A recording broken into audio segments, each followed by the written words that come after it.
সর্বস্বরে কালিমাতুশ শুকর আদায় করি। আলহামদুলিল্লাহ। তারপর পড়বে দুরূদ ও সালাম বিশ্বমানবতার মুক্তির দূত আকায়ে নামদার মদিনাহ কা তাজদার সাইয়্যিদুল মুরসালিন শাফিউল মুজরিমিন রাহমাতুল লিল আলামিন ফকিহ আ'যম রাসূল আকরাম সাইয়্যিদুস সাকালাইন নবী মুস্তাফা হযরত মুহাম্মদ সাল্লাল্লাহু আলাইহি ওয়াসাল্লাম এবং তার দ্রুত পবিত্র পরিবার পরিজন ও সাহাবায়ে কেরামদের প্রতি দরুদ ও সালাম বর্ষিত হোক।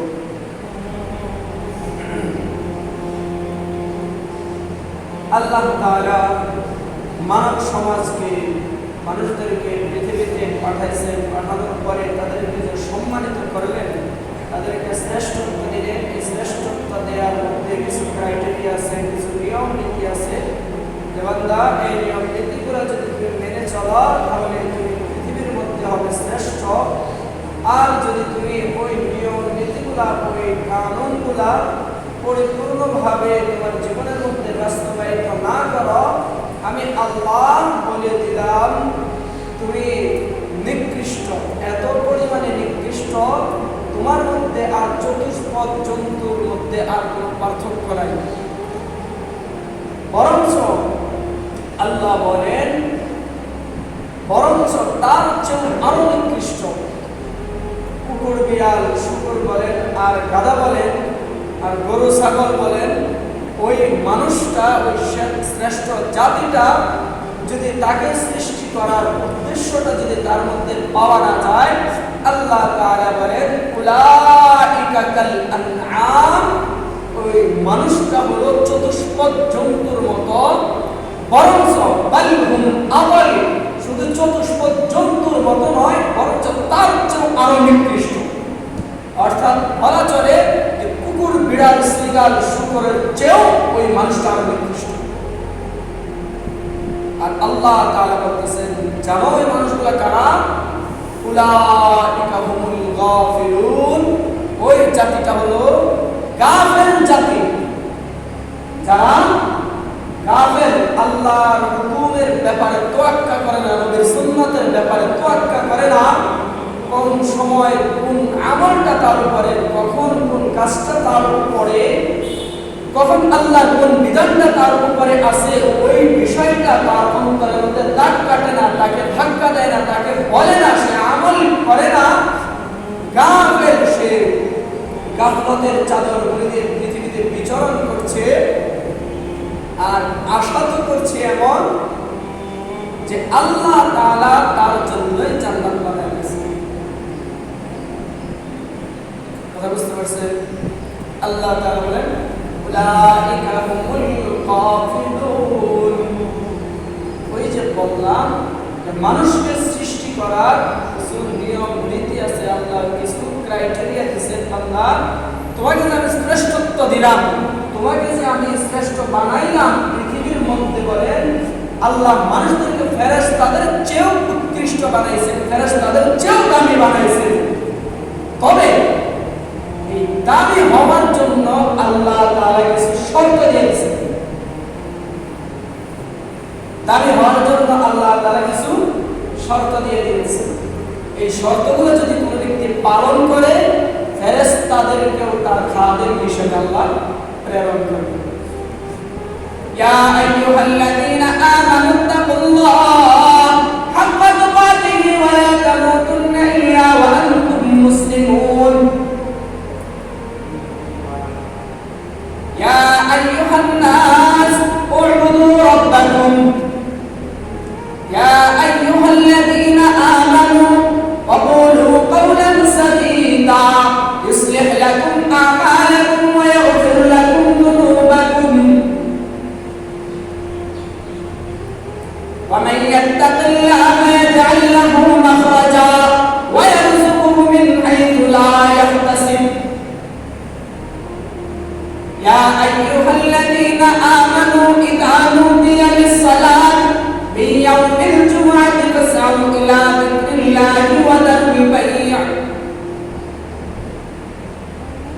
ইয়া আইয়ুহাল্লাযীনা আমানু ইসতাঈনু বিস-সাবরি ওয়াস-সালাহ ইন্নাল্লাহা মা'আস-সাবিরিন।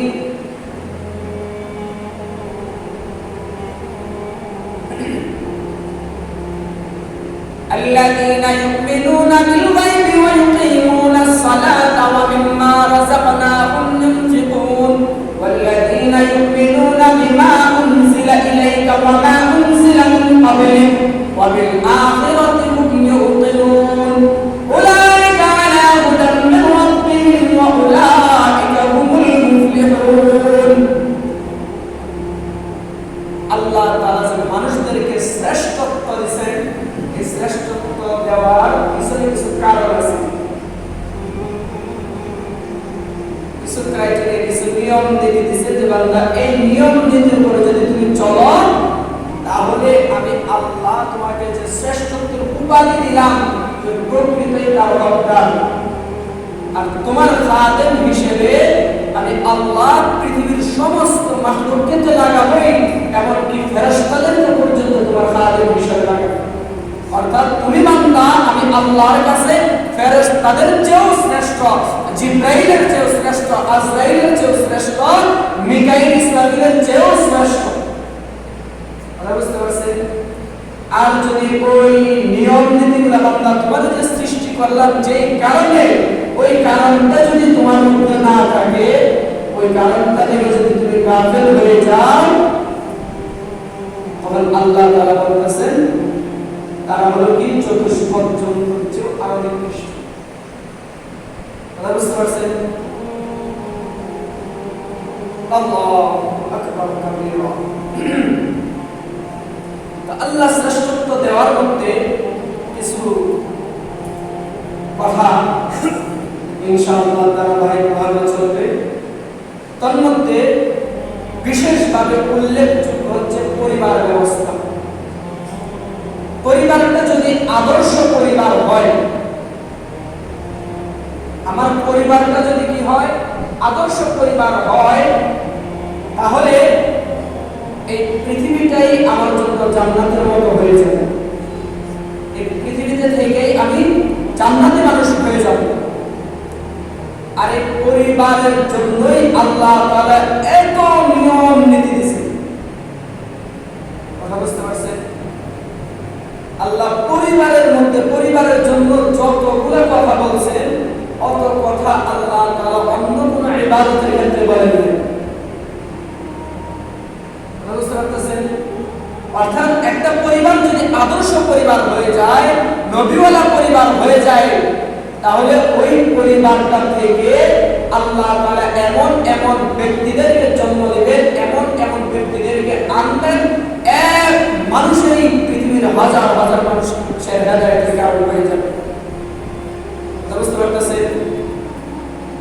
এই জন্য আমরা সকলেই জানি ইসলামের মধ্যে কোন মুসলমানকে হত্যা করা কি হারাম। কোন মুসলমানকে হত্যা করা হারাম। বুঝতে পারতেছেন? যদি কোনো ব্যক্তি একজন মুসলমানকে হত্যা করে, আল্লাহর নবী সাল্লাল্লাহু আলাইহি ওয়াসাল্লাম বলেন সে পৃথিবীর সমস্ত মানুষকে হত্যা করবে।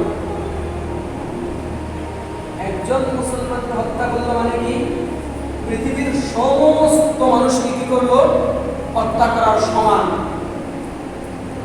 বুঝবেন কথাটা? হত্যা করাটা এত জঘন্য ব্যাপার। বুঝতে পারতেছেন তো? আল্লাহ তাআলা মানুষের রক্তকে সম্মানকে হারাম করছে।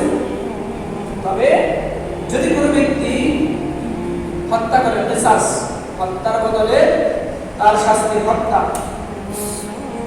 বুঝতে পারতেছেন? এমন কিছু কারণে ইসলামের মধ্যে মৃত্যুদণ্ড দেওয়া হয়। ওই মৃত্যুদণ্ড দেওয়ার ক্ষেত্রেও ইসলাম বলতেছে যখন কোনো ব্যক্তিকে মৃত্যুদণ্ড দিবা তখন তাকে এমন ভাবে হত্যা করবা, এমন ভাবে মৃত্যুদণ্ডটা দিবা যেন তার কষ্ট দাও। যেমন আমরা জানি যে কিছু সামনে আসতেছে কোরবানির, প্রাণীর ব্যাপারেও প্রাণীকেও যখন জবাই করবে আল্লাহ তাআলা বলেছেন বান্দা তুমি যে প্রাণীকে জবাই করবে, তোমার যে অস্ত্রটা থাকবে যেটা দিয়ে তুমি জবাই করবে, ওই ওইটা ভালো করে ধার দিয়ে রাখবা, এমন ভাবে ধরবা আর এত তাড়াতাড়ি করবা যেন ওই প্রাণীটা কি না হয়, কষ্ট না হয়, তাই না? এমনই তো আমরা শুনতেছি। আর ইসলামও তাই বলে, প্রাণীটাকে এমন ভাবে, এখন তো আমাদের সমাজে বিভিন্ন সিস্টেম আছে যারা প্রাণীরা আগে বাঁশ দিয়ে চাপ দিয়ে ধরে একেবারে পেট সহ পাকায় না, বুঝতে পারতেছেন? যাই হোক, তা ইসলাম বলে কোন প্রাণীকেও যখন এই কুরবানির প্রাণীটাকে জবাই করাটা ওয়াজিব, মানুষের জন্য ওয়াজিব। ওই ওয়াজিব সময়ে যখন তুমি যে জবাই করবা এমন ভাবে জবাই করবা যেন কি না হয়, সে কষ্ট কম হয়, ছুরিটা যেন ধারালো হয়, ধরবা যেমন ভাবে ধরবা যেন তার নড়াচড়া করতে বেশি কষ্ট না হয়, কথা বুঝতে পারতেছেন? কিন্তু যখন কোন ব্যক্তি, কোন বিবাহিত ব্যক্তি জেনা করে, মাসআলাটা বুঝেন, কোন বিবাহিত ব্যক্তি যদি জেনার কাজ করে, ইসলাম বলে তাকে কোমর পর্যন্ত কারো পাথর মারো, এত নির্মম ভাবে মারো, মাথায় মারবে, হাতে পায়ে চোখে মুখে পড়বে, পাথর তার মুখে পড়বে, মাথায় পড়বে, মস্তক ছিঁড়ে যাবে, মারে বাপরে বলে চিল্লাত দিবে, মানুষ থেকে ইবরাত হাসিল করবে। কারণটা কি? এত নিকৃষ্ট ভাবে কেন তাকে হত্যা করা হবে? কারণ সে যে বিবাহিত হওয়ার পরে জিনা যে করলো, এই জিনা করার কারণে পরিবারের ব্যবস্থাটা নষ্ট হয়ে যাবে। আর পরিবারের ব্যবস্থাটা যদি নষ্ট হয়ে যায়, ইসলাম বলতে আর কিছু থাকবে না। এই কারণে পরিবার ব্যবস্থাকে আল্লাহ বাঁচানোর জন্য কোন বিবাহিত পুরুষ যদি জিনা করে, কোন খারাপ কাজ করে, তাকে কোমর পর্যন্ত মাটিতে গেড়ে সকলের সামনে সকল মানুষকে পাথর মারবে, এত নিকৃষ্টভাবে হত্যা করবে। কারণ কি? আল্লাহ প্রাণীর ব্যাপারে বলতেছেন তাকে জবাই করবে যেন কষ্ট না হয়, ব্যথা না পায়। কিন্তু বিবাহিত পুরুষ বিবাহিত নারী যদি জিনা করে, তাকে মারার জন্য কি রজম করবে, এত নিকৃষ্ট। এর কারণটা হলো আল্লাহ রাসূলের কাছে আদর্শ পরিবারটা খুবই দামি, পরিবার ব্যবস্থাটা খুবই দামি, কথা বুঝতে পারতেছেন? পরিবার ব্যবস্থা যদি ভেঙে যায়, তাহলে ওই পরিবারটা থেকে যে সন্তানগুলো জন্ম নিবে বা ওই পরিবারের যে মানুষগুলো হবে, ওই মানুষগুলো মানুষ হবে, ওই মানুষগুলো হবে জানোয়ার। কথা বুঝতে পারতেছেন? এই জন্য আল্লাহ তাআলা পৃথিবীতে একটা জাতিকে নির্মম ভাবে ধ্বংস করেছেন, সেটা হলো কওমে লূত। লূত আলাইহিস সালাতু ওয়াস সালামের কওমকে, তারা কি সমকামী ছিল, কথা বুঝতে পারতেছেন? পুরুষে পুরুষে, মেয়ে মেয়ে সমকামী ছিল, যার কারণে পরিবার ব্যবস্থা নষ্ট হয়ে যেতেছে। নবীর স্ত্রী হওয়ার পরেও, লূত আলাইহিস সালাতু ওয়াস সালামের স্ত্রী হওয়ার পরেও ওই দিকে তার আকর্ষণ থাকার কারণে আল্লাহ তাআলা লূত আলাইহিস সালাতু ওয়াস সালামের স্ত্রীকে পর্যন্ত ধ্বংস করে দিলেন। হযরত জিবরীল আলাইহিস সালাতু ওয়াস সালাম আসলেন, ওই মাটিটাকে পর্যন্ত উল্টায় দিলেন, সমস্ত মানুষকে ধ্বংস করে ফেললেন। শুধু কয়েকজন মানুষকে মারেন নাই, পুরো জমিনটাকে উল্টায় দিয়েছেন, পুরো জমিনটাকে উল্টায় দিয়েছেন, উল্টায় একেবারে তছনছ করে দিয়েছেন, একটা জাতি শেষ। এখনো পর্যন্ত মানুষ যা দেখতে পারে, ডেড সি নামে আমরা যাকে চিনি, ওইখানে পোকামাকড় পর্যন্ত জন্ম নেয় না, এত পরিমাণে খারাপ এই পানিটা। মাছ বা অন্যান্য জিনিস তো দূরের কথা, পোকামাকড় পর্যন্ত জন্ম নেয় না, এত দুর্গন্ধযুক্ত এত খারাপ পানি। কথা বুঝতে পারতেছেন? কোনো কিছু পারলে ওটা ডুবে না, ভেসে থাকে উপরে পানির ঘনত্বের কারণে। কারণ কি? এত নির্মম ভাবে কেন ধ্বংস করলেন? কারণটা হলো আল্লাহ তাআলা মানুষদেরকে বুঝাইতে চাইতেছেন, বান্দা পরিবার ব্যবস্থাটাকে ঠিক করো, তোমার পরিবারটাকে আদর্শ পরিবার বানাও। পরিবারটা যদি আদর্শ পরিবার হয়ে যায়, তাহলে এই দুনিয়াতে তোমরা জান্নাতি মানুষ হইবা। আর ওই পরিবার থেকে এক একটা সন্তান জন্মগ্রহণ করবে, হাসান বসরির মতো, ওমরের মতো, আবু বকরের মতো, আলী উসমানের মতো, আবু বকর বিন জাল্লার মতো, উকবা বিন নাফের মতো, তারিক বিন জিয়াদের মতো, মুহাম্মদ বিন কাসিমের মতো ব্যক্তি জন্মগ্রহণ করবে। সালাউদ্দিন আইয়ুবীর মতো, মুসা ইবনে নুসাইরের মতো ব্যক্তিরা যখন জন্মগ্রহণ করবে, একজন মানুষই কোটি কোটি মানুষের হেদায়েতের কারণ হয়ে দাঁড়াবে। কথা মোহাম্মদ বিন কাসিম, কেউ বলেন 17 বছরের যুবক, কেউ বলেন 21 বছরের যুবক। সর্বশেষ ওনার বয়স যেটা নিয়ে সর্বশেষ মতামত 22.5 বছর, 22 বছর 7 মাস। এই বয়সের একটা ছেলে সেনাপতি 12,000 সৈন্য নিয়ে পুরো ভারতবর্ষের বিরুদ্ধে, ভারতবর্ষের ছোট একটা দেশ মনে করে ওই সময়ে শ্রীলঙ্কা, মালদ্বীপ, ভুটান, মিয়ানমার, বাংলাদেশ, ভারত, পাকিস্তান, এরপরে আরো কয়েকটা আছে, এই সবগুলা মিলে ছিল ভারতবর্ষ একটা রাষ্ট্র। ওই রাষ্ট্রের বিরুদ্ধে যুদ্ধ করা ওই সময় রাজা দাহিরের সৈন্য বাহিনী ছিল প্রায় 7 লক্ষ। রাজা দাহিরের সৈন্য বাহিনী ছিল কত? 7 লক্ষ, যেগুলো স্বাভাবিকভাবে সব সময় থাকতো। এছাড়া অন্যান্য রাজাদের তো আছে, এবং কি অন্যান্য সৈনিকরা যেগুলো রেগুলার সৈনিক না, ওরা তো আছে। এত সৈন্যের বিরুদ্ধে মাত্র 12,000 সৈনিক নিয়ে একটা 23 বছরের যুবক আসলো। কি মনে করেন আপনি? আর আয়েশা সব কিছু পাল্টাই গেলেন, ভারতবর্ষে ইসলামের পতাকা উত্তোলন করলো, ইসলামের বিজয় ঘটাই দিল, যার বদৌলতে আমরা আজও মুসলমান হলাম। তো হলাম এক সন্তানের, এক সন্তান, এক আদর্শ সন্তানের কথায় আল্লাহ কোটি কোটি মানুষকে হেদায়েত দিয়েছে। কথা বুঝতে পারতেছেন? এই জন্য আল্লাহ নবী সাল্লাল্লাহু আলাইহি ওয়াসাল্লাম বলেন, পরিবার ব্যবস্থাটা আদর্শ পরিবার বানাও। পরিবার ব্যবস্থাটা কি? আদর্শ পরিবার যদি হয়ে যায়, তাহলে এই পৃথিবীটা সুন্দর সুশলা সুফলা হয়ে ভরে যাবে। মানুষ এই পৃথিবীতে থেকে জান্নাতের স্বাদ উপভোগ করতে পারবে। আর যদি পরিবার ব্যবস্থা নষ্ট হয়ে যায়, আমাদের সমাজে যত সিনেমা বলেন, নাটক বলেন, সমস্ত কিছু কিন্তু এই পরিবার ব্যবস্থাকে ভাঙার জন্য। যত সিনেমা চলে, যত নাটক চলে, যত সিরিয়াল চলে, যত শর্ট ফিল্ম চলে, কথা বুঝতে পারতেছেন, যত খেলাধুলা চলে, এই খেলাধুলার মধ্যে কিভাবে পরিবার ভাঙে ওইটা এখন মাথায় ঢুকবে না। যদি ভালো করে বসে চিন্তা করেন তখন ঢুকবে। কথা বুঝতে পারতেছেন? বিশ্বকাপ খেলা যখন আসে তখন দেখতে পারবেন পরিবার ব্যবস্থা কিভাবে ভাঙে। ভাই ভাইয়ের বিতল হয়ে যায়, এক ভাই ব্রাজিল, আরেক ভাই আর্জেন্টিনা, এক ভাই নেদারল্যান্ড, আরেক ভাই ফ্রান্স, এরকম ভাই কি হয়ে যায়? 2 ভাগ হয়ে যায়। এক প্রকারে যায় হইতে মারামারি, ভাই ভাই একজন আরেকজনকে খুন পর্যন্ত করতেছে। কথা বুঝতে পারতেছেন? তো ইহুদি খ্রিস্টানরা চায় মুসলমানদের পরিবার ব্যবস্থাটাকে আমি ধ্বংস করে দিই। যদি মুসলমানদের পরিবার ব্যবস্থাটাকে ধ্বংস করে দেওয়া যায়, ওই পরিবার ব্যবস্থার মধ্যে যদি কোনো বিষ বাষ্প ঢুকাই দেওয়া যায়, তো ওই পরিবারটা তো জাহান্নামের মতো হবে। আর যখন পরিবারটা জাহান্নাম হবে, মানুষ ডিপ্রেশনে ভুগবে, পুরুষ হাহুতাশ, কাজের মধ্যে মন বসবে না, কাজ করবে অন্য চিন্তায় থাকবে, মহিলারা আত্মহত্যা করতে চাইবে, খারাপ চিন্তায় বসবাস করবে, সন্তানগুলোর জন্ম গ্রহণ করবে, হবে কি? লুচ্চা মার্কা, বদমাইশ মার্কা। কারণ কি?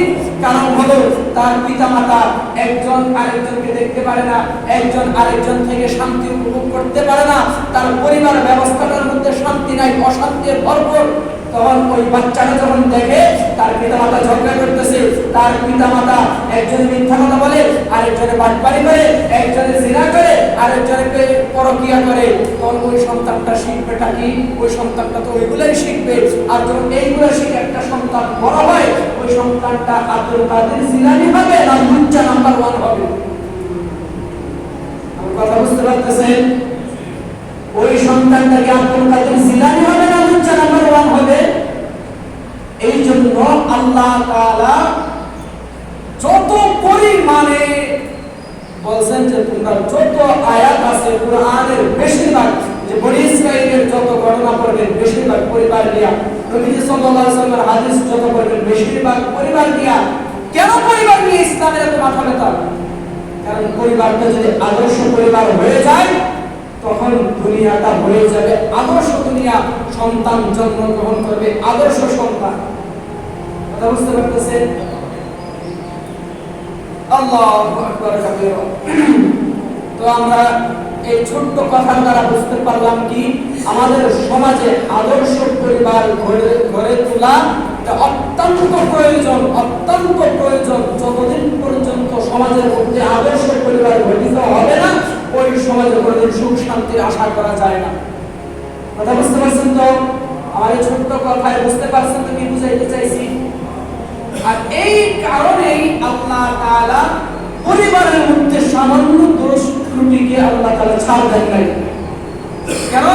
ওই যে একটু আগে উদাহরণ দিয়ে বললাম যে কুরবানির সময় প্রাণীকে জবাই করবেন, জবাই করাটা ওয়াজিব, কিন্তু তারপর আল্লাহ বলতেছেন কি জবাই যে করবেন এমন ভাবে জবাই করবেন যেন কষ্ট না হয়, ওই প্রাণীটার যেন কষ্ট না হয়, সুন্দরভাবে যেন তার রক্তগুলো বের হয়ে যায়, তার যে প্রাণটা যেন সুন্দরভাবে বের হয়ে যায়, প্রাণীটা যেন কষ্ট না হয়। স্বাভাবিকভাবে ধরবা, অস্ত্রটাকে তোমরা ভালো করে ধার দিয়ে রাখবা, অস্ত্রটা আবার প্রাণীটাকে বেঁধে রেখে তার সামনে ধার দিও না, কারণ তার সামনে ধার দিলে সে তার অন্তরে ভয় লাগবে।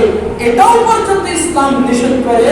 কিন্তু যখন কোনো বিবাহিত ব্যক্তি জিনা করে, ইসলাম বলে না, তার জন্য কোনো স্বাভাবিক মৃত্যু না, তাকে একদম নির্মম ভাবে হত্যা করো, পাথর মারতে মারতে হত্যা করো, মা রে বাবা রে বলে বাসাও রে বলে চিল্লাইতে থাকবে, চিল্লাইতে থাকবে, কিন্তু না তাকে ছাড়া হবে না, পাথর মারতে মারতে তাকে হত্যা করো। এত কঠিন কেন এই ব্যাপারে? এত কঠিন কেন এই ব্যাপারে? কারণটা হলো এই কারণে পরিবার ব্যবস্থাটা নষ্ট হয়ে যাবে, এই কারণে পরিবার ব্যবস্থাটা নষ্ট হয়ে যাবে। আর পরিবার নষ্ট হলে দুনিয়াটাও নষ্ট হয়ে যাবে, পরিবার নষ্ট হলে ইসলামের হুকুম আহকাম নষ্ট হয়ে যাবে, পরিবার নষ্ট হলে পৃথিবীটাতে আকাম কুকামে ভরে যাবে। এই কারণে পরিবারটা ঠিক করো, এই কারণে পরিবারটা কি করো, ঠিক করো। পরিবার যদি ঠিক হয়ে যায় তাহলে আস্তে আস্তে সমস্ত কিছু ঠিক হয়ে যাবে, সংসারের মধ্যে শান্তি আসবে। সংসারে যখন শান্তি চলে আসবে, মানুষের অন্তরটা মনটা ভরা থাকবে, একজন আরেকজনের সাথে কথা বলবে ভালোবাসা নিয়ে, আন্তরিকতা নিয়ে। আর যখন একজন আরেকজনের সাথে মেলামেশা করবে আন্তরিকতা নিয়ে, তখন সমাজের মধ্যে আস্তে আস্তে শান্তি প্রতিষ্ঠিত হতে থাকবে। আর সমাজ যখন শান্তির সমাজ হয়ে যাবে, ওই সমাজ থেকে রাষ্ট্রটাও হয়ে যাবে শান্তির রাষ্ট্র। ওই রাষ্ট্রে না থাকবে আর কোনো পাপাচার, না থাকবে আর কোনো খারাপি, ওই রাষ্ট্রের মধ্যে আর খারাপ মানুষ জন্ম নেবে না। ওই রাষ্ট্রের মধ্যে, ওই সমাজের মধ্যে, ওই ঘরের মধ্যে এক একটা মানুষ জন্ম নেবে সাহাবায়ে কেরামদের মতো আদর্শওয়ালা, আর এক একটা মানুষ জন্ম নেবে জান্নাতি মানুষ হয়ে। আর ওই মানুষদেরকে আল্লাহ তাআলা বলতেছেন তারাই হলো শ্রেষ্ঠ মানুষ। আর আমি আল্লাহ তাদেরকে শ্রেষ্ঠত্ব শুধু এমন শ্রেষ্ঠত্ব দেই নাই, সমস্ত মাখলুকের মধ্যে তাকে শ্রেষ্ঠত্ব দিলাম। শুধু সমস্ত মাখলুকের মধ্যে তার শ্রেষ্ঠত্ব না, আমার ফেরেশতাদের চেয়ে শ্রেষ্ঠ, সে আজরাইলের চেয়ে শ্রেষ্ঠ, সে জিবরাইলের চেয়ে শ্রেষ্ঠ, ইসরাফিল মিকাইলের চেয়েও সে শ্রেষ্ঠ ব্যক্তি হিসাবে আমি আল্লাহর কাছে পরিগণিত হবে। কথা বুঝতে পারতেছেন তো? এই ছোট্ট কথার দ্বারা কি বুঝতে পারলাম? আদর্শ পরিবার গঠন করার প্রয়োজন আছে কিনা? আদর্শ পরিবার গঠন করার প্রয়োজন আছে কিনা? কিন্তু এখন আমাদের সমাজে আদর্শ পরিবার কাকে বলে ওটাই আমরা জানি। কথা বুঝতে পারতেছেন? পৃথিবীতে এমন কোনো মানুষ দেখাতে পারবেন যে মানুষ শান্তি চায় না? এমন কোনো মানুষ দেখাতে পারবেন যে আমি অশান্তিতে থাকতে চাই? আছে কেউ? মানুষের মধ্যে সব কিছুর মধ্যে অমিল থাকলেও কয়েকটা ব্যাপারের মধ্যে কোনো মানুষের মধ্যে দ্বিমত নাই।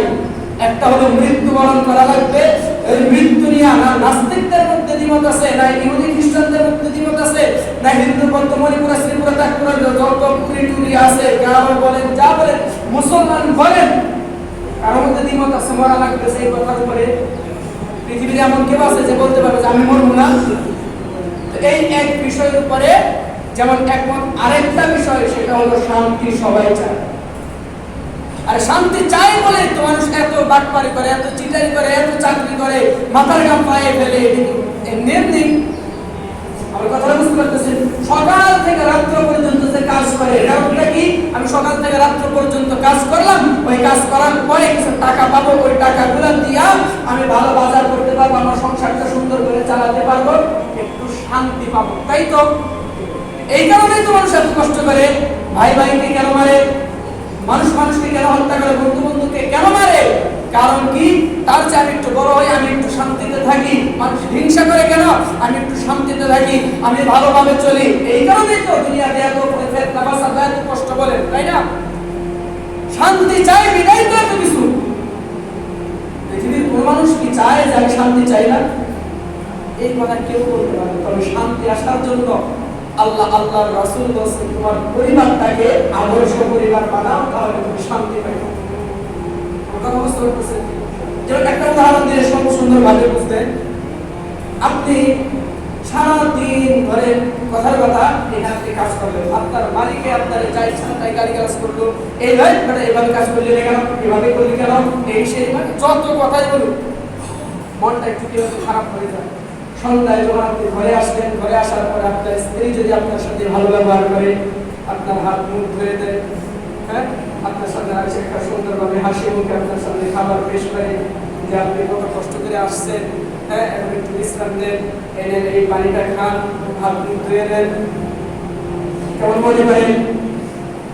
ওই পুরুষটার অন্তরে আর কোনো কষ্ট থাকবে? আর কোনো কষ্ট থাকবে? সমস্ত কষ্ট শেষ, তাই না? আমার কথা বুঝতেছেন তো? আর কোনো কষ্ট থাকবে? আর যদি মনে করেন বাহিরে আপনি একে তো সাধারণত চাকরি মানে তো চাকর, চাকরি থেকে তো চাকরি, চাকরে তো মানুষ যা ইচ্ছা না তাই বলবে, এটা ব্যাখ্যা করার প্রয়োজন নাই, ব্যাখ্যা করার প্রয়োজন নাই। তো বাহিরে আপনি আর সাধারণত মানুষদের সাথে চলতে গেলে এক একজনের এক এক কথা শুনতেই হয়, এমনি ইচ্ছাই হোক বা অনিচ্ছাই হোক।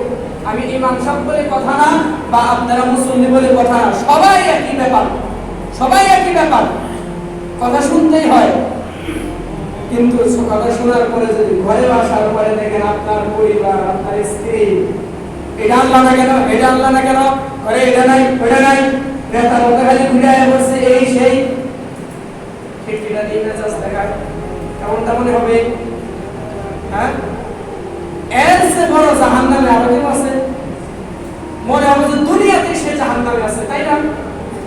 এই জন্য আল্লাহর রাসূল বুঝাই দিয়েছেন তোমার পরিবার ব্যবস্থাটাকে আদর্শ পরিবার বানাও। যদি তোমার পরিবারটা আদর্শ পরিবার হয়ে যায়, তাহলে মানুষগুলো আদর্শ মানুষ হয়ে যাবে, শান্তিতে পুরো পৃথিবী ভরে যাবে। কথা বুঝতে পারতেছেন? এই ছোট্ট কথাগুলো দ্বারা কি বুঝলাম? আদর্শ পরিবারের দরকার আছে কি নাই? আছে, না চাইলেও আছে, আপনি মুখে না বললেও প্রয়োজন 100%। কথা বুঝতে পারছেন? আপনি মুখে না বললেও আপনিও চান যে আমার পরিবারটা আদর্শ পরিবার হোক। তো পরিবারের সূচনা হয় বিবাহ। পরিবারের সূচনা হয় কোথা থেকে? বিবাহ থেকে। কথা বুঝতে পারতেছেন? পরিবারের সূচনা হয় কোথা থেকে? বিবাহ থেকে।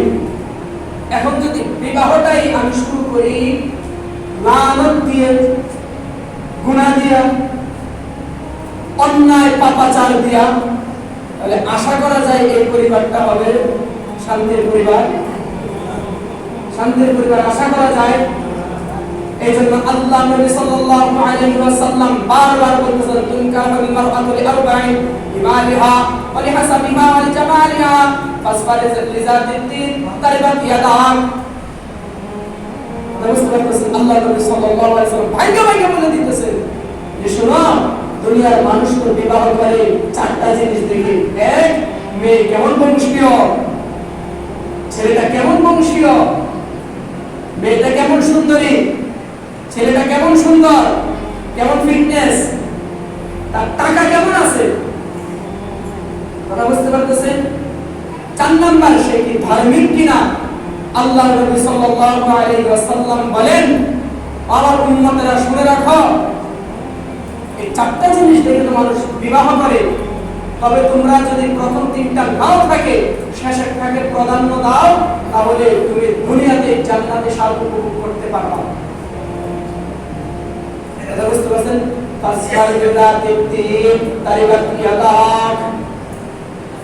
দিনদারিতাকে তুমি কি করো? প্রাধান্য দাও, তাহলে তোমার পরিবারটা হবে জান্নাতি পরিবার। কথা বুঝতে পারতেছেন তো? আপনি বিয়ে করে আনলেন কোটিপতির মাইয়া, কথায় কথায় আপনার ফকিন্দির বাচ্চা হয়ে গাড়ি দেয়, কেমন লাগবে আপনার? কথা বুঝতে পারতেছেন? আপনি বিবাহ করে আনলেন একদম সুন্দরী অপ্সরা রূপসী, রূপসী কন্যা, কথাই কথাই আপনার একটা জামার এবারে জামার। আর ভাষাগুলো যদিও কম নিম্নমানের হইতেছে, কিন্তু কথাগুলো বুঝবেন, কথা বুঝতে পারতেছেন তো? বংশীয় ভাবে সে বড় বংশীয়, আপনারে মুসাইলের বংশ তুই, নাবিদের বংশ তুই, এনে জামার লগে কথা বলবি, কেমনটা বুঝেন? কথা বুঝতেছেন তো? কিন্তু যখন ওই মেয়েটা বা ওই পুরুষটা যদি হয় কি দিনদার, দিনদার, আপনি সারাদিন কাজ করে আসবেন, আপনার দরদটা সে বুঝবে, আপনার দরদটা সে বুঝবে। আপনার পিতা মাতাকে সে কি করবে না, কোনোদিন অবহেলা করবে না, আপনার পিতা মাতাকে সে সম্মান করবে। কারণ কি? সে তো দিনদার, সে তো দিনদার। আপনার পিতা মাতার সামনে, আপনার সামনে কথা বলবে, সে ভেবে ভেবে কথা বলবে। কারণ কি? সে তো দিনদার। কথা বুঝতে পারতেছেন? আপনি যে কষ্ট করতেছেন, আপনার কষ্টটা সে অনুভব করার চেষ্টা করবে। কারণ কি? সে তো দিনদার। কথা বুঝতে পারতেছেন? এই জন্য আল্লাহর নবী সাল্লাল্লাহু আলাইহি ওয়াসাল্লাম বলেন, তোমরা যখন বিবাহ করার দিনদারিতাকে প্রাধান্য দাও। এখন কথা হলো, দিনদার যে সে কিভাবে আমি জানবো, আমি বুঝবো কিভাবে মেয়েটা দিনদার কিনা? আমি তো তার সাথে আগে চলি নাই, হঠাৎ করে একটা মেয়েকে চাই বিয়ে করবো, তাই না? আর আমাদের সমাজে ঘটক জাতীয় যত বাটপার আছে, এরা তো মনে করেন যে ছেলের ব্যাপারে কইতে কইতে আকাশ চুম্বি, মেয়ের ব্যাপারে কইতে কইতে একেবারে। আর কিছু লোক আছে আর বিয়ে ভাঙার দায়িত্ব নিয়ে মাঠে নামছে, কিছু লোক আছে আর কি বিয়ে ভাঙার দায়িত্ব নিয়ে মাঠে নামছে। ছেলে ভালো, সমস্যা নেই, মাঝে মাঝে গাঁজা খায়। কথা বুঝতে পারতেছেন? ছেলেটা ভালো, বেকার, কিচ্ছু করে না, বড়াইটা গাঁজা হলো। হ্যাঁ, মেয়েটা ভালো, তাহলে দেখি 2-3টা বলা লাগে, 8টা। কথা বুঝতে পারতেছেন? যেটা এই কাজটা করাটাও কিন্তু একটা হারাম কাজ। এই কাজটা করাটাও একটা হারাম কাজ, আবার বেশি বাড়ায় বলাটাও হারাম কাজ, বাড়ায় বলাটাও হারাম কাজ। ছেলে স্বাভাবিক ভাবে একটু গালিগালাজ করে, বন্ধু বান্ধবের সাথে মারামারি করে, মা বাবার কথা মানে না। আপনি যখন তার ঘটকগিরি করবেন, এই কথাগুলো বলে বলে যে ছেলেটার চরিত্র এমন, তার স্বভাব চরিত্র এমন, এইভাবে চলাফেরা করে, এই লোকগুলোর সাথে চলাফেরা করে, এটা দেখে কি আপনার মেয়েকে বিয়ে দিবেন কিনা? আপনার এই মেয়েটা এমন এমন, এভাবে চলে, এভাবে কাজগুলো করে, মা বাবার কথা শুনে না, বা মা বাবার কথা শুনে, এগুলা দেখে কি আপনার ছেলেকে বিয়ে দিবেন কিনা? কথা বুঝতে পারতেছেন? বেশি বাড়ায়া বলাটাও হারাম, আর ভাইগা দেওয়ার বদনাম করাটাও কি হারাম। যেটা আছে ওটা বলা, যেটা আছে ওটা বলা, যেটা আছে ওটা বলা। তাহলে যখন কোন ব্যক্তি ওই মেয়েটাকে বিয়ে করবে, এবং জেনে শুনে বিয়ে করবে, 2 নাম্বার দেখার বিষয় হলো ওই মেয়েটার মা খালাকে খবর নিবে, তার খালাদের চরিত্র কেমন, তার মার চরিত্র কেমন। কথা বুঝতে পারতেছেন? আর ছেলের ব্যাপারে যখন খবর নিবে, তার চাচারা কেমন, তার বাপ কেমন, তার দাদা কেমন। কথা বুঝতে পারতেছেন? যখন এই খবরগুলা নেবেন, বাপের চরিত্র যদি হয় লাম্পট্ট, এই ছেলেটাও হবে লম্পট। বাপের চরিত্র যদি হয় ঘুষ খাওয়া, সুদ খাওয়া, ওই ছেলেটাও ওই ক্যাটাগরির হবে। কথা বুঝতে পারতেছেন? মায়ের চরিত্র যদি হয় মিথ্যাবাদী, মিথ্যা কথা বলা, স্বামীকে কষ্ট দেওয়া, ওই মেয়েটাও মিথ্যা বলবে, স্বামীকে কষ্ট দিবে। খালার চরিত্র যদি হয় অন্য মেয়েদের সাথে ঘুরে বেড়ানো, ছেলেদের সাথে প্যান্ডেল মারানো, দেবর ভাবির কোনো কিনাই তোয়াক্কা নাই, তখন ওই মেয়েটারও চরিত্র এমন হবে। বুঝে শুনে কিভাবে বুঝবেন? আপনি ওই মেয়ের ব্যাপারে যখন খবর নেবেন, মেয়ের মার ব্যাপারে খবর নেবেন, মেয়ের খালাদের ব্যাপারে খবর নেবেন, মেয়ের নানির ব্যাপারে খবর নেবেন, যখন ওইভাবে খবরগুলো নেবেন, তখন আপনি জানতে পারবেন মেয়েটা কেমন। আর যখন ছেলের ব্যাপারে খবর নেবেন, ছেলের বাপ কেমন, ছেলের চাচা কেমন, ছেলের দাদা কেমন, ওটা যখন খবর নেবেন, তখন বুঝতে পারবেন কোন ছেলেটা আদর্শবান ছেলে, কোন ছেলেটা ভালো ছেলে, আর কোন ছেলেটা খারাপ ছেলে। এই দুটার সমন্বয় যখন পরবর্তীতে একটা সম্বন্ধ আপনি করতে যাবেন, তখন ওই সম্বন্ধটা হবে বরকতময় সম্বন্ধ। এই কথাটাই আল্লাহ নবী সাল্লাল্লাহু আলাইহি ওয়াসাল্লাম বলতেছেন, ফাসফার বিযাতিদ দ্বীন তারিবাত ইয়াদাক। কথা বুঝতে পারতেছেন? যদি দিনকে তোমরা প্রাধান্য দাও, অন্যগুলো না থাকলেও চলবে। মেয়েটা যদি মুজারের মেয়েও হয়, ওই মেয়েটা তোমাকে শান্তিতে রাখবে। ছেলেটা যদি মেথরের ছেলেও হয়, ওই ছেলেটা তোমাকে শান্তিতে রাখবে। এই জন্য পরিবার ব্যবস্থার ব্যাপারে আল্লাহর নবী সাল্লাল্লাহু আলাইহি ওয়াসাল্লাম ভেঙে ভেঙে বলে হাতে আঙুলে দেখাই দিয়া বুঝাই দিয়েছেন। কারণ কি, পরিবার ব্যবস্থাটা যদি সুন্দর হয়ে যায়, সমাজ সুন্দর হয়ে যাবে, আর সমাজ সুন্দর হয়ে গেলে সমস্ত কিছু আস্তে আস্তে ঠিক হয়ে যাবে।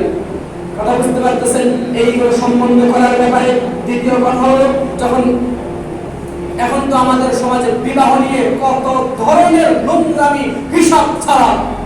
কথা বুঝতে পারতেছেন? একটা কথা মনে রাখবেন, আপনি যদি এমনি গান বাজনা শোনেন আপনার একটা গুনাহ হতে পারে। এমনি যদি কোনো দিন নাই, এমনি আপনার মনে চাইলে আপনি গান শুনলেন, কয়টা গুনাহ? একটা গুনাহ, কবিরা গুনাহ হবে।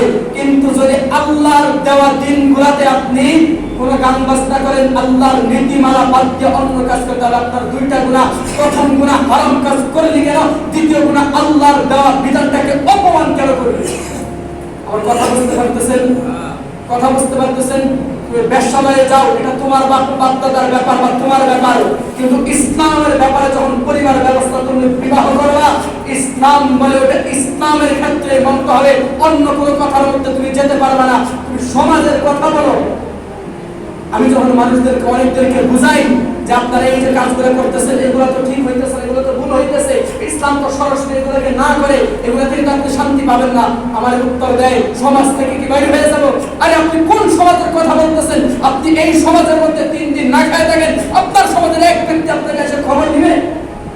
আমার উত্তর দেয় এই সমাজের কি আপনার খবর নিবে?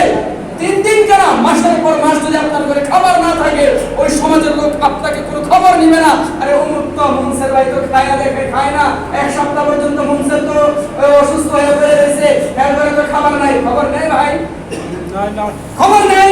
আপনি কোন সমাজের কথা বলতেছেন? আপনি যেই সমাজ আপনি অভাবে পড়ে ওই সমাজ আপনার খবর নেই না। আর এই সমাজের মধ্যে আপনার যদি একটা ভুল হয়ে যায়, দেখুন সমাজের সবাই এসে আপনাকে ধরবে। ইচ্ছা করে না, ভুল হয়ে গেছে, ভুল হয়ে যায় না, ইচ্ছা করে না, ভুল হয়ে গেলে এই সমাজের সবাই এসে আপনার ঘাড়ে যাইতে ধরবে, করলি কেন এটা? আর যদি সে একটু দুর্বল হয়ে যায় তাহলে তো হয়েছে আলহামদুলিল্লাহ।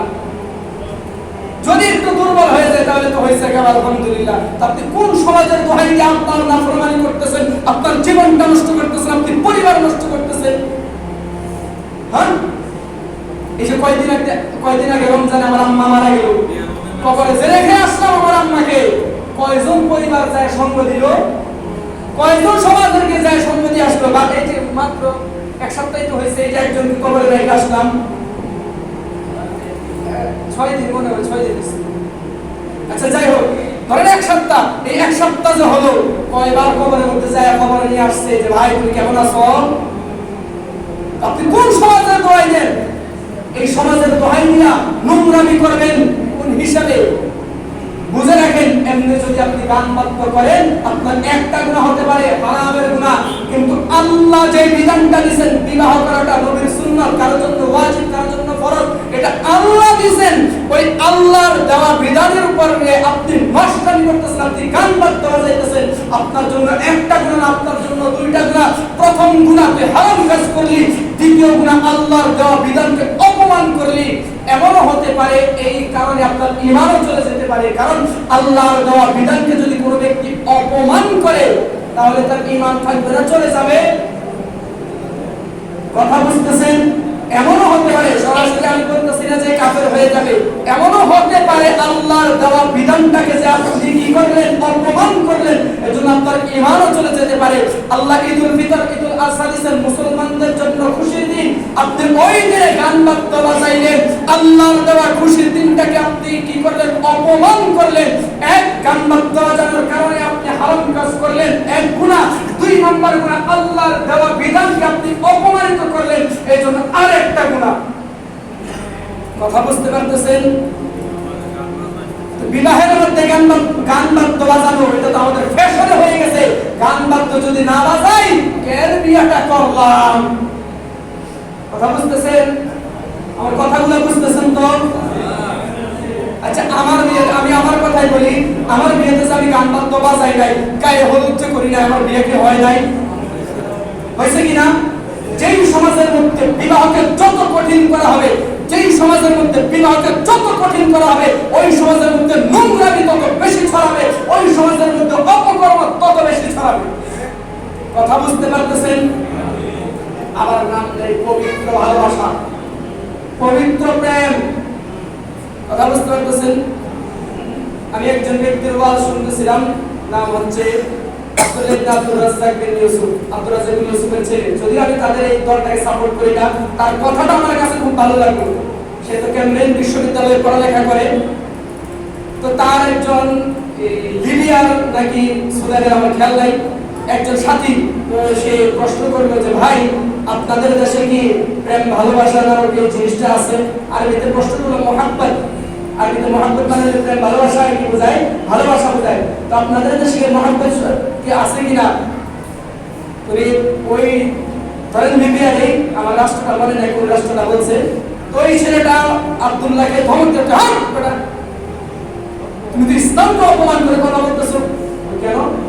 কি করলাম? আস্তাগফিরুল্লাহ, আমি ইসলামকে কিভাবে অপমান করে কথা বললাম? বিবাহ বহির্ভূত যত সম্পর্ক আছে, স্বামী স্ত্রী বাদ দিয়ে যত সম্পর্ক আছে, ওইটা প্রেম কিভাবে? ওইটা তো জিনা। ওটা কি বলা হয় ইসলামের পরিভাষায়? জিনা। জিনা আবার প্রেম ভালোবাসা হয় কেন? প্রেম ভালোবাসা তো এটা একটা উৎকৃষ্ট মানের শব্দ, ইসলামের ভালো শব্দ। সে জিনাকারী, সে প্রেম ভালোবাসা করে নাই। কথা বুঝতে পারতেছেন? আমাদের সমাজে, যেই সমাজে বিবাহকে যত কঠিন করা হবে, যেই সমাজে বিবাহকে যত কঠিন করা হবে, ওই সমাজে লুচ্চামি, বদমাইশি, জেনা তত বেশি পরিমাণে ছড়াবে। বাস্তবতা মিলিয়ে দেখেন, বর্তমান আমাদের সমাজে বিবাহটা অনেক কঠিন হয়ে গেছে। মেয়েদের মা বাপ চিন্তা করে সে ছেলেকে চাকরি করে কিনা, তাহলে আমার মেয়েকে খাওয়াবে কি। আর ছেলের বাপ চিন্তা করে ছেলে যখন নিজের পায়ে দাঁড়ায় নাই, তাহলে তার বিয়ে দিলে মানে চালাইবো কেমনে? মেয়ের দায়িত্ব আপনি নিয়ে নিছেন, হ্যাঁ? আরে ওই মেয়েকে খাওয়ানোর দায়িত্ব আপনার না, পালার দায়িত্ব আপনার না। কথা বুঝতে পারতেছেন?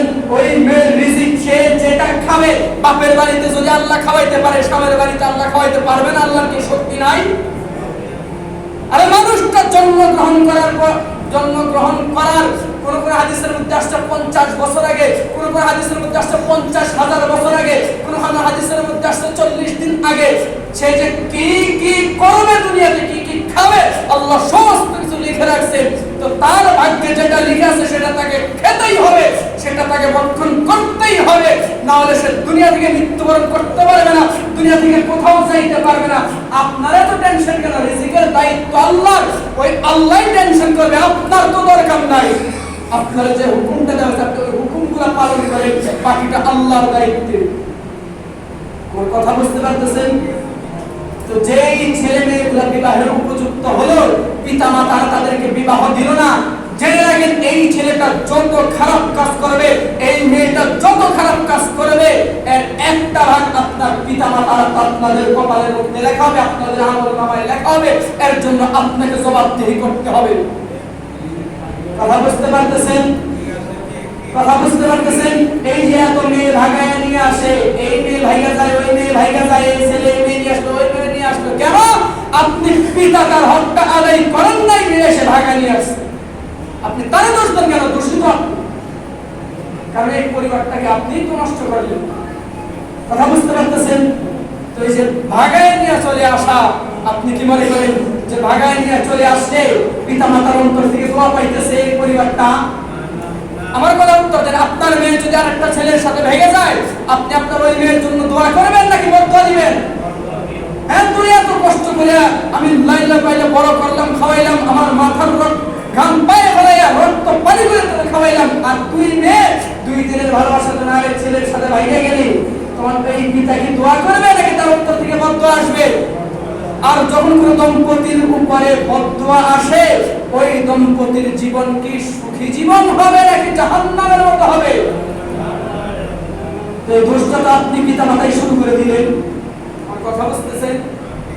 আদর্শ পরিবার তো আপনি পিতা মাতাই শুরু করে দিলেন, আদর্শ পরিবার বানান নাই, আপনি শুরু থেকেই বানায় দিলেন নষ্টামি দিয়া। কথা বুঝতে পারতেছেন?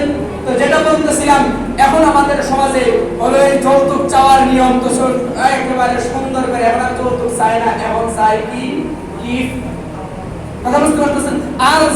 আর যখন চিন্তা করে, এখানেও আরেকটা পেশ আছে, যেই বাপে দেখে যে আমার মাইয়ারে বিয়া দিলে যত 5 লাখ টাকা যৌতুক দেওয়া লাগবে, আমার মাইয়ার মহরম আছে আমাকে 15 লাখ টাকা, কথা বুঝতেছেন তো? আমার মাইয়ের জন্য আমি 5 লাখ টাকা দিয়ে দিতেছি, আমার মাইয়ের মহর চালু কত? 15-20 লাখ টাকা। কারণ এই 15-20 লাখ টাকা বেতনে চাকরি করে 30,000, 15-20 লাখ টাকা পাইব কই? এই 15-20 লাখ টাকা পাইব কই? এই তো শুরু হয় যে বাটপারি, এই তো শুরু হয় চিটারি, এই তো শুরু হয় মায়ের দই, এই তো শুরু হয় সুদ খাওয়া, ঘুষ খাওয়া।